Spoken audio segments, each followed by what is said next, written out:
नमस्कार दोस्तों, क्राइम तक में आप सबका स्वागत है। मैं हूं सुप्रतिम बैनर्जी और आज मैं वीकेंड पर एक बार फिर हाजिर हूं अपना खास प्रोग्राम फॉलो अप लेकर। आपको याद होगा पिछले हफ्ते से हमने ये नई सीरीज़ की शुरुआत की है जिसमें हम इस तरह के हाई प्रोफाइल और पुराने मामलों का फॉलो अप स्टोरी करते हैं जो मामले वक्त के साथ लोग भूलते जा रहे हैं, मगर एक वक्त में जिन मामलों की बहुत ज़्यादा चर्चा थी। खासकर जो दर्शक पहली बार हमारे इस एपिसोड में हमारे साथ जुड़ रहे हैं, फॉलो अप देख रहे हैं, उनके लिए मैं ये बताना चाहता हूँ, जैसे आप फ़र्ज़ कीजिए आरुषि मर्डर केस हो गया या निठारी हत्याकांड हो गया या फिर दोषी संत या तथाकथित संत आसाराम बापू की कहानी हो गई। तो इस तरह से बहुत सारे ऐसे मामले हैं जो वक्त के साथ जो है वो पुराने होते चले जाते हैं और लोग उन्हें भूल भी जाते हैं। लेकिन फॉलोअप में हम इस तरह के केसेस को फिर से रीओपन करेंगे और आपको बताएंगे कि ऐसे मामलों का प्रेजेंट स्टेटस अभी क्या है। तो आइए शुरुआत करते हैं। आज फॉलोअप में हम बात करेंगे एक और विवादित संत, जिसे शायद संत कहना सही नहीं होगा क्योंकि जब तक बात इल्ज़ाम तक की थी तब तक सही थी, लेकिन कोर्ट ने जब उसे दोषी करार दिया है तो जाहिर सी बात है मेरे हिसाब से वो संत भी नहीं है, तो विवादित बाबा कह सकते हैं। नाम है राम रहीम। राम रहीम के बारे में आप सभी लोगों ने सुन रखा होगा। राम रहीम के लटके झटके और तेवर नौटंकियाँ तमाम चीज़ें आपने टीवी पर भी देखी होगी, फिल्म के पर्दे पर भी देखी होंगी। राम रहीम जो है पंजाब और हरियाणा में बहुत ज़्यादा होल्ड रखने वाला एक ऐसा बाबा है जिस पर तमाम संगीन इल्ज़ाम हैं, फिर चाहे वो इल्ज़ाम रेप के हों, कत्ल के हों, किसी को गायब करा देने के हों, और तो और राम रहीम पर अपने तकरीबन 400 फॉलोअर्स को नपुंसक बनाने जैसा अजीब और चौंकाने वाला इल्ज़ाम भी है। आज राम रहीम की पूरी जन्म कुंडली का फॉलोअप में खुलासा करेंगे, लेकिन साथ ही आपको यह भी बताएंगे कि राम रहीम इस वक्त कहाँ है और उस पर जो इतने सारे मुकदमे हैं, तकरीबन आधे दर्जन से ज़्यादा संगीन मुकदमे, उन मुकदमों की हालत अभी क्या है, उनका स्टेटस कहाँ है, क्या है। कहने का मतलब ये कि वो केसेस अभी किस कोर्ट में चल रहे हैं और जिस कोर्ट में भी हैं वहाँ कितनी सुनवाई हुई है और उसको किन किन मामलों में सज़ा हुई है, कौन कौन से मामले पेंडिंग हैं। आज फॉलोअप में राम रहीम के बारे में आपको एक एक जानकारी दूंगा। तो आइए सबसे पहले राम रहीम की मौजूदा हालत के बारे में आपको नटशेल में यानी संक्षेप में बताने की कोशिश करते हैं। राम रहीम इन दिनों तकरीबन 40 दिनों के पेरोल पर है और आज से कोई 10 रोज़ पहले वो पेरोल पर रोहतक के सुनारिया जेल से आज़ाद हुआ था, बाहर आया था। बाहर आने के बाद वो सीधे बागपत पहुंचा, उत्तर प्रदेश, जहां उसका अपना एक आश्रम है और उस आश्रम में वहां पहुंचते ही उसने अपनी पुरानी आदतों के मुताबिक अजीबोगरीब हरकत की और तलवार से केक काटा और केक काटकर उसने खुशियाँ मनाई और ये कहा कि ऐसा केक वो रोज़ काटना चाहता है, जी करता है कि 5-5, 6-6 केक काटूँ। तो खैर ये एक अलग मसला है, लेकिन उस पर जो इल्ज़ाम है और वो जिन गुनाहों का दोषी है, वो बात जो है उसके पूरे व्यक्तित्व पर एक बहुत बड़ा ब्लैक स्पॉट है। राम रहीम 2 साध्वियों के साथ रेप के मामले में दोषी करार दिया जा चुका है। राम रहीम अपने एक डेरा मैनेजर के कत्ल के आरोप में दोषी करार दिया जा चुका है, यानी वो कातिल है, और साथ ही राम रहीम एक पत्रकार रामचंद्र छत्रपति के कत्ल का भी दोषी है, यानी वो कत्ल के दूसरे मामले में भी गुनहगार पाया गया है। इसके अलावा उस पर दूसरे भी मामले हैं, लेकिन इसके बावजूद राम रहीम बार बार पेरोल पर जेल से बाहर निकल आता है। कैसे बाहर निकल आता है, कैसे उसे पेरोल मिल जाती है, इतनी छुट्टियां जेल में सज़ा काटने के दौरान उसे कैसे मिलती है, ये भी एक पहेली है। इस पहेली का भी खुलासा आज हम अपने इस प्रोग्राम में करेंगे। तो जैसा कि मैंने आपको राम रहीम की मौजूदा हालत के बारे में बताया कि वो इन दिनों 40 दिनों के पेरोल में है और अपने बागपत वाले डेरे में है, लेकिन वहाँ से वो कभी इधर उधर भी जा सकता है क्योंकि वो आज़ाद है और उस पर कोई रोक टोक है नहीं। जब उसके 40 दिनों के पेरोल की अवधि खत्म होगी तब उसे वापस जेल जाना होगा, और अगर वो नहीं गया तो फिर कानून की नज़र में वो एक नए केस का गुनहगार होगा और उसे भगोड़ा भी घोषित किया जा सकता है। लेकिन ये भविष्य की बात है और मुझे पूरा उम्मीद है कि राम रहीम ऐसा नहीं करेगा, वो वापस जेल में चला जाएगा। राम रहीम जो है वो इन दिनों डेरा सच्चा सौदा नाम के एक धार्मिक डेरे का प्रमुख है और इस डेरे के पूरी दुनिया में तकरीबन 5 से 7 करोड़ अनुयायी हैं। आज की तारीख में इनमें से बहुत सारे अनुयायियों का राम रहीम से मोह भंग हो गया है, लेकिन चूंकि राम रहीम से पहले जो संत थे उनका किरदार बड़ा बेदाग रहा और उनकी बड़ी जय जयकार होती रही, उनके साथ कई चमत्कारों के किस्से भी जुड़े रहे, तो बहुत सारे ऐसे डेरा सच्चा सौदा के अनुयायी हैं जो राम रहीम के धतकर्मों की वजह से अब उसे तो नहीं मानते, लेकिन डेरा सच्चा सौदा के प्रति उनकी आस्था जस की तस है, बरकरार है, और मेरे हिसाब से वो अपनी जगह सही भी है। आश्रमों की अगर बात करें तो राम रहीम के देश विदेश में 250 से ज़्यादा आश्रम हैं, करोड़ों की दौलत है, बहुत अमीर है, रुपए पैसों की कोई कमी नहीं है, और किसी भी दूसरे हाई प्रोफाइल बाबा की तरह राम रहीम के कदमों पर भी बड़े बड़े नेता सिर झुकाते हैं, शीश नवाते हैं, वोट के लिए लेट जाते हैं। बिल्कुल यही हकीकत है। और अब जब राम रहीम को ताबड़तोड़ एक के बाद एक पेरोल और फरलों में छुट्टियां मिल रही हैं, जेल से बाहर आ रहा है, तो तब भी बहुत सारे पॉलिटिकल लीडर्स जो है उससे मिलने जा रहे हैं और उसको सजदा कर रहे हैं, उसके सामने झुक रहे हैं। ये तो हालत है। अब राम रहीम पर जो तकरीबन 6 से 7 मुकदमे हैं, उनके स्टेटस के बारे में, उनकी मौजूदा स्थिति के बारे में मैं आपको बताना चाहता हूं। सबसे पहले मैं आपको ये बताऊं कि राम रहीम के कच्चा चिट्ठा के खुलने की शुरुआत साल 2002 में तब हुई थी जब एक गुमनाम चिट्ठी हाईकोर्ट के अलावा और कई माननीय लोगों को लिखी गई थी। उस गुमनाम चिट्ठी में यह बताया गया था कि राम रहीम अपने डेरे में रहने वाली साध्वियों के साथ, यानी लड़कियों के साथ जो है वो बलात्कार करता है, ज्यादती करता है, उनका शोषण करता है। ये बहुत अजीब और दहलाने वाला इल्ज़ाम था जिसे सुनकर लोग हिल गए। इसके बाद इस मामले की जांच हाईकोर्ट के आदेश पर सीबीआई के हवाले कर दी गई और सीबीआई ने तब राम रहीम के आश्रम में रहने वाले साध्वियों की लिस्ट मंगवाई और तब 24 साध्वियों के नाम सीबीआई को पता चले जो उसके आश्रम में उसके साथ रहती थी। इनमें से 18 साध्वियों को सीबीआई ट्रेस कर पाई, बाकी साध्वियों तक सीबीआई पहुंच ही नहीं पाई। और इन 18 में से 2 साध्वियां ऐसी थीं जिन्होंने उस गुमनाम चिट्ठी में लिखी गई बातों का समर्थन किया और यह कहा कि हाँ, उनके साथ राम रहीम ने रेप किया है। और वो 2002 से लेकर आखिर तक, जब तक ये मुकदमा चलता रहा, तब तक वो इस केस में अपनी बात पर अड़ी रही, मजबूती से डिगी नहीं। और उसका नतीजा ये हुआ कि 28 अगस्त 2017 को 2 साध्वियों से रेप के मामले में राम रहीम को 20 साल की कैद की सजा सुनाई गई। ये अपने आप में एक बड़ी बात थी। इसके बाद राम रहीम पर एक और बड़ा मुकदमा चल रहा था। वो मुकदमा था एक पत्रकार के कत्ल का। हरियाणा के इन पत्रकार का नाम था रामचंद्र छत्रपति। रामचंद्र छत्रपति एक छोटा अखबार निकालते थे, लेकिन अपनी कलम की ताकत और अपनी बेबाकी के लिए जाने जाते थे। रामचंद्र छत्रपति ने डेरा सच्चा सौदा में चल रहे इस तरह के गलत धंधों का ज़बरदस्त खुलासा किया था और कई रिपोर्ट्स छापी थी। इसके बाद रामचंद्र छत्रपति को पहले कथित तौर पर धमकाया गया, लेकिन जब वो धमकियों से उनकी आवाज़ को खामोश नहीं कर सके तो फिर रामचंद्र छत्रपति की एक रोज़ हत्या कर दी गई। रामचंद्र छत्रपति के हत्या के मामले में भी राम रहीम को दोषी पाया गया और 17 जनवरी 2019 को इस मामले में राम रहीम को उम्र कैद की सज़ा सुनाई गई, यानी रेप के 2 मामलों में सज़ा और कत्ल के 1 मामले में सज़ा।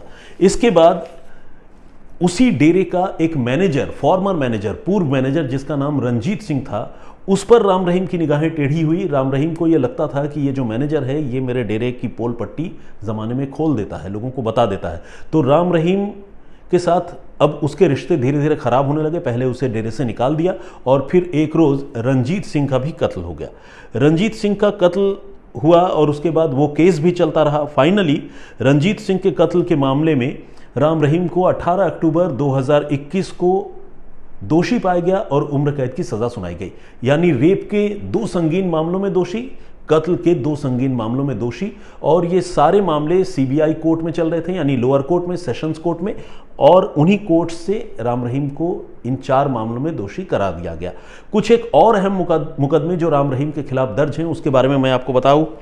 राम रहीम के खिलाफ सिख धर्म और खासकर गुरु ग्रंथ साहब की बेअदबी का इल्ज़ाम भी है।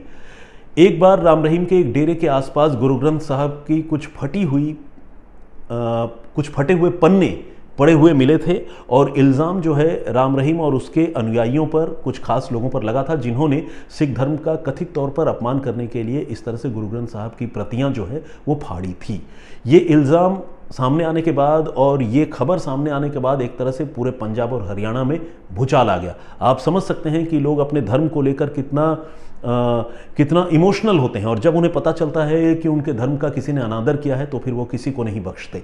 राम रहीम के खिलाफ जो है बहुत आवाज़ लोगों की मुखर हुई, लोगों ने शोर मचाया, कई सारे मुकदमे दर्ज हुए और फाइनली इस मामले की जांच के लिए एक एसआईटी का गठन कर दिया गया।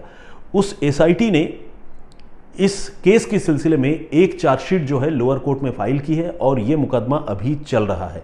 पंजाब की जो नई सरकार है उसने इस एसआईटी में कुछ तब्दीलियां की है और इस केस की तफ्तीश अभी चल रही है। एक चार्जशीट दाखिल हुई है, कल को इस मामले का भी ट्रायल जो है वो लोअर कोर्ट में होगा और उसके बाद अगर राम रहीम दोषी पाया जाता है तो उसे सज़ा होगी और अगर राम रहीम बेगुनाह पाया जाता है तो इस मामले में वो बरी होगा। ये एक केस है जिसका स्टेटस मैंने आपको बताया।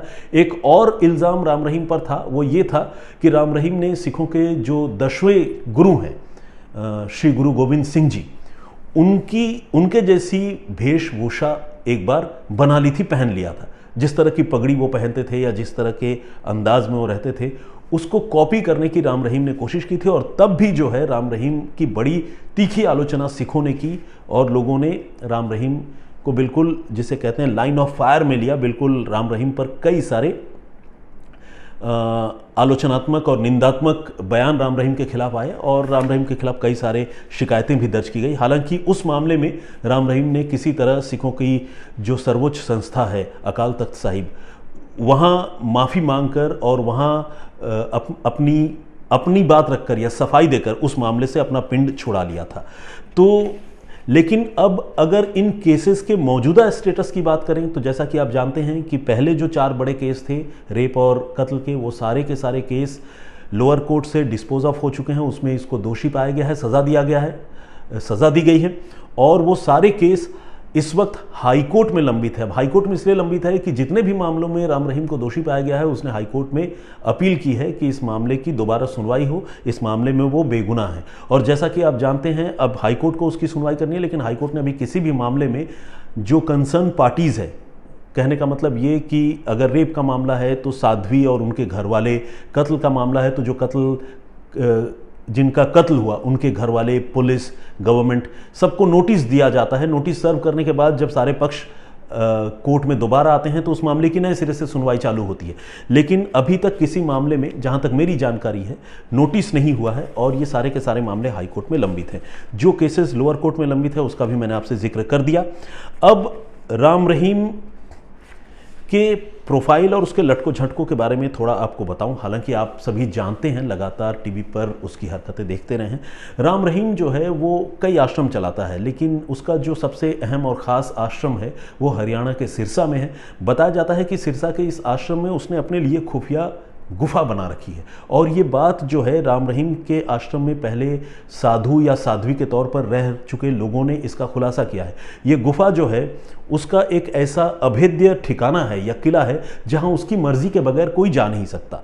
और राम रहीम पर यह इल्ज़ाम कई बार लगा कि उसने अपनी साध्वियों को धोखे से तंत्र मंत्र की बात कहकर या अपने सानिध्य में लेने की बात कहकर इस तरह की गुफाओं में बुलाया और बुलाने के बाद उनका यौन शोषण किया। हनीप्रीत एक राम रहीम की खास शिष्या है जिसे हनीप्रीत को राम रहीम अपनी मुंह बोली बेटी बताता है, लेकिन हनीप्रीत को लेकर भी राम रहीम पर कई सारे इल्ज़ाम लगे। हनीप्रीत का जो असली नाम है वो हनीप्रीत का जो असली नाम है वो है प्रियंका। तो प्रियंका गुप्ता, और प्रियंका गुप्ता की शादी पहले विकास गुप्ता नाम के एक लड़के से हुई थी और ये शादी भी राम रहीम ने करवाई थी और हनीप्रीत के प्रति राम रहीम का शुरू से बड़ा झुकाव रहा है। लेकिन ये शादी बाद में टूट गई। हनीप्रीत अपने पति के साथ चली गई थी, लेकिन बताते हैं कि राम रहीम ने तब अपने प्रभाव का इस्तेमाल करते हुए हनीप्रीत को फिर से उसके पति के चंगुल से, कायदे से वो पति के साथ रहना चाहती थी लेकिन कहा गया, ये दिखाया गया कि वो पति के साथ रहना नहीं चाहती है, तो पति के चंगुल से राम रहीम के गुर्गों ने उसे आज़ाद करवाया और अपने पास वापस लेकर आए।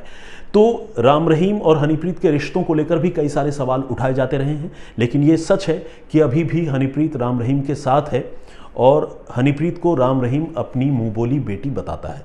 राम रहीम ने और भी बहुत सारी लड़कियों को अपनी मुँह बोली बेटी बता रखा है और कई बार राम रहीम इन बेटियों की शादियाँ भी करवाता है।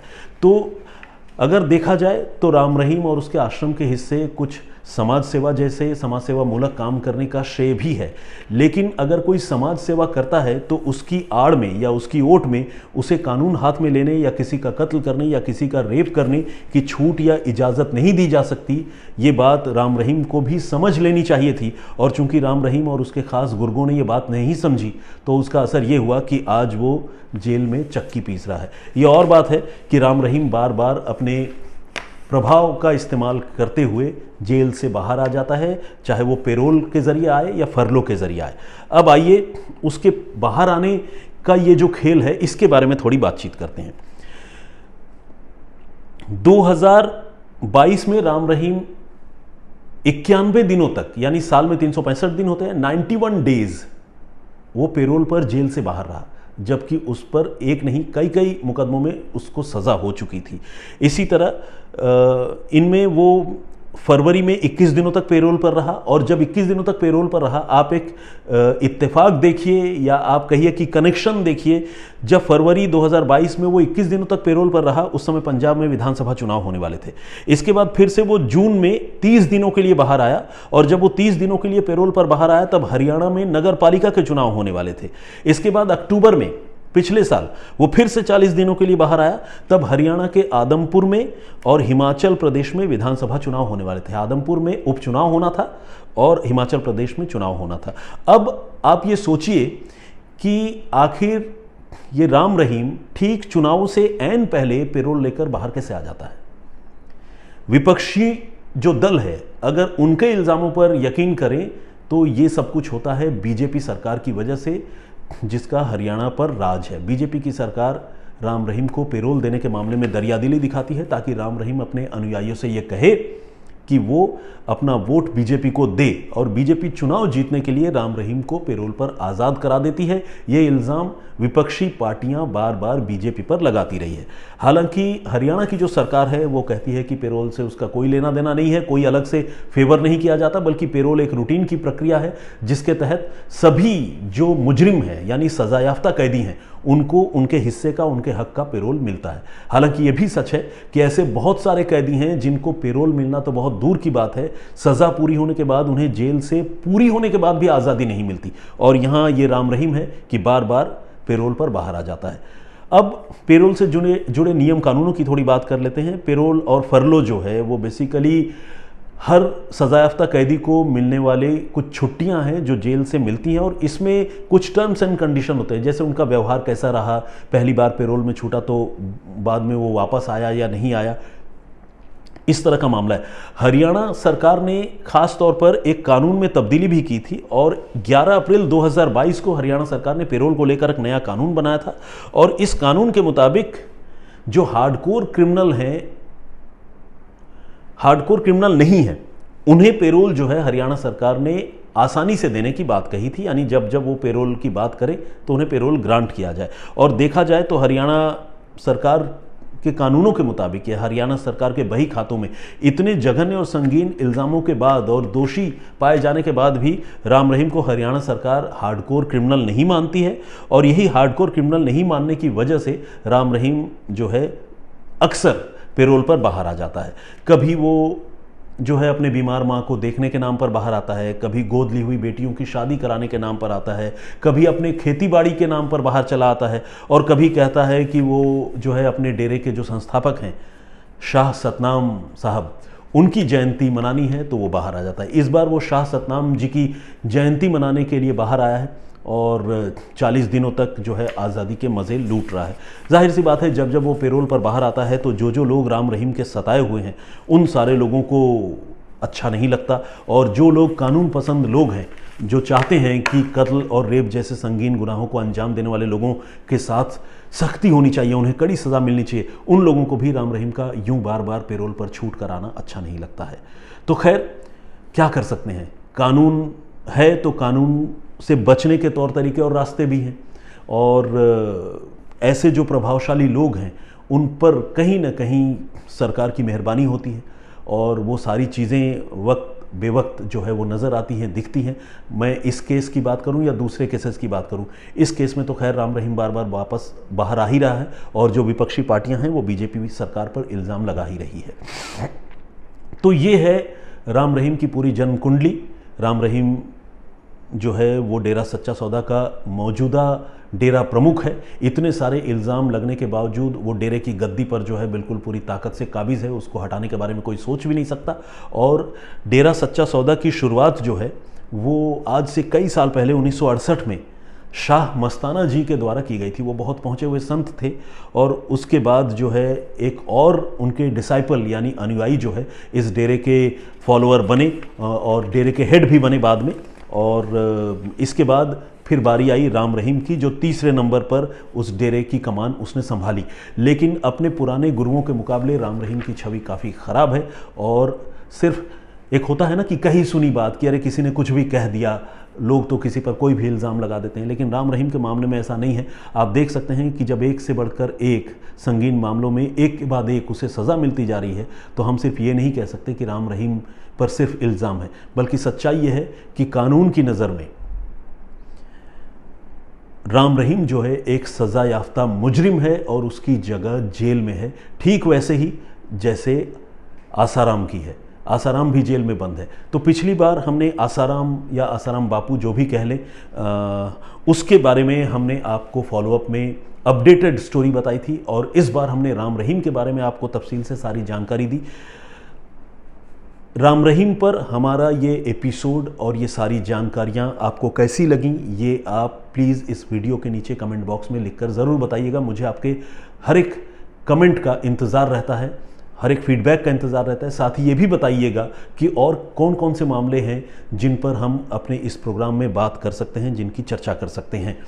तो राम रहीम से पहले जो हमने पिछला एपिसोड किया था फॉलोअप का, जिसमें हमने आसाराम के बारे में बातचीत की थी, उस पर बहुत सारे लोगों ने कमेंट किया है। तो आइए जल्दी से हमारे नियम के और परिपाटी के मुताबिक कुछ कमेंट्स मैं पढ़ता हूं। वर्ल्ड ट्रैवलर प्रशांत के नाम से एक आईडी है, उन्होंने लिखा है कि इस तरह के बहुत सारे मुद्दे जो है उनके पास भी होते हैं और लोगों के जहन में भी होते हैं जिन्हें मीडिया वक्त के साथ भूल जाता है।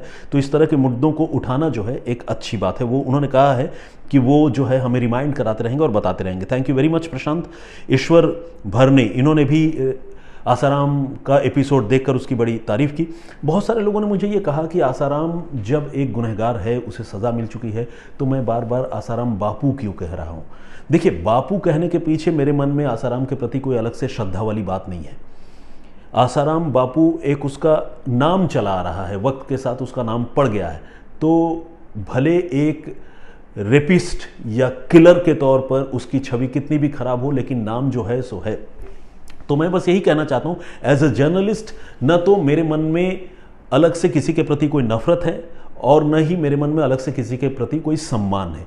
लेकिन अगर मुकदमों की बात करें, इल्ज़ामों की बात करें और जो सज़ाएं मिली हैं उसकी बात करें, उसे देखकर तो मेरे क्या किसी के मन में भी ऐसे लोगों के प्रति कोई सम्मान रह नहीं जाता है। लेकिन अगर मैं पत्रकार होने के नाते बात करूं तो फिर मेरा पत्रकारिता का जो धर्म है वो सिर्फ यही कहता है कि मैं निष्पक्ष रहूं, चाहे वो आसाराम हो या राम रहीम हो। कानून ने अगर किसी को दोषी बताया है तो वो मेरी नज़र में दोषी है। बेगुनाह करार दिया जाएगा तो वो फिर बेगुनाह होगा। That's it. दुर्गा कर्की जी ने भी कमेंट किया है। Thank you very much Durga, बहुत बहुत स्वागत आपका आज। वासु चौधरी का कमेंट आया है, घानी बावली के नाम से एक आईडी है, इन्होंने लिखा है nice initiative keep up the good work, इन्होंने ये लिखा है। आनंद छेत्री जी, लुकमान अंसारी, दीपक एम सासने का भी कमेंट आया है और इन्होंने कहा है कि इस तरह के एपिसोड बनाना बहुत अच्छा है। हुसैना के नाम से एक आईडी है, उन्होंने भी कहा कि जो फॉलोअप नाम का शो है या प्रोग्राम है वो काफ़ी इन्फॉर्मेटिव है। सुनीता धर जी बीच बीच में कमेंट करती हैं, हमारी रेगुलर लिसनर और व्यूअर हैं, मैं आपका भी बहुत बहुत स्वागत करता हूं। और उन्होंने कहा है कि दूसरे जो धर्म हैं और दूसरे धर्मों के जो धर्मगुरु और आप कहें कि चाहे मौलाना या पादरी हैं, अगर उनके भी इस तरह के कुछ कच्चे चिट्ठे की कहानियां हैं तो वो भी सामने रखनी चाहिए और ऐसा ना हो कि सिर्फ हिंदुओं को बदनाम करने की साजिश हो। तो देखिए, मैं सुनीता जी, मैं ये क्लियर करना चाहता हूँ कि ऐसा कोई एजेंडा कम से कम हमारा तो नहीं है, आप ये समझ सकती हैं, और ऐसा कोई एजेंडा हम क्यों चलाएंगे। लेकिन जो चीज़ें सामने है उनसे आंख नहीं फेर सकते। अगर मैं आपसे भी अभी पूछ लूँ किसी राम रहीम या आसाराम के बराबर चर्चे में रहने वाला कोई ऐसा केस जो किसी और धर्म से रिलेट करता हो तो शायद आपको तुरंत याद ना आए।